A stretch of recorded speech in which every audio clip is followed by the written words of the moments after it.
Të gjithë flasin për fuqinë e gruas, por a e ke menduar ndonjëherë nëse kjo fuqi është e vërtet apo është e stajuar?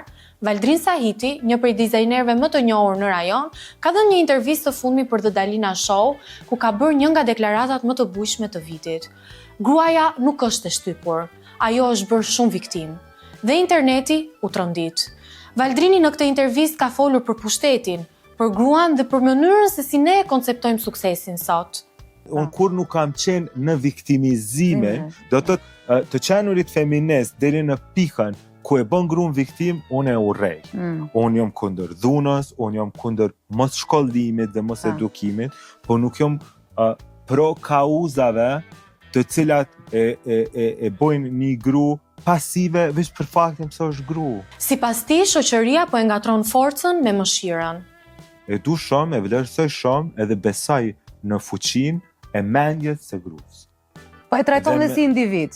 Në këtë moment, ai ka folur për një temë për të cilën rrallë flitet publikisht. Ma shumë besoj në fuqinë e mendjes se në fuqinë e trupit, sepse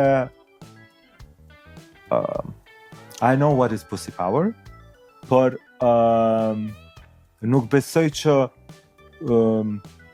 ajo lloj fuqie, ose nuk kam unë shembull dhe ekzemplar rreth vetës që ka mri në pjedestale. Qa është me fuqishme se, domethënë kur mbaron the sex power? Unë nuk besoj, unë e di. Nuk të mban trupi në sken, nuk të mban organet në sukses, nuk të mban organet të qenurit numër 1. Ajo mundet në një moment të jetës me qenë vlerë shtuar e karierës. Unë halon nuk të një.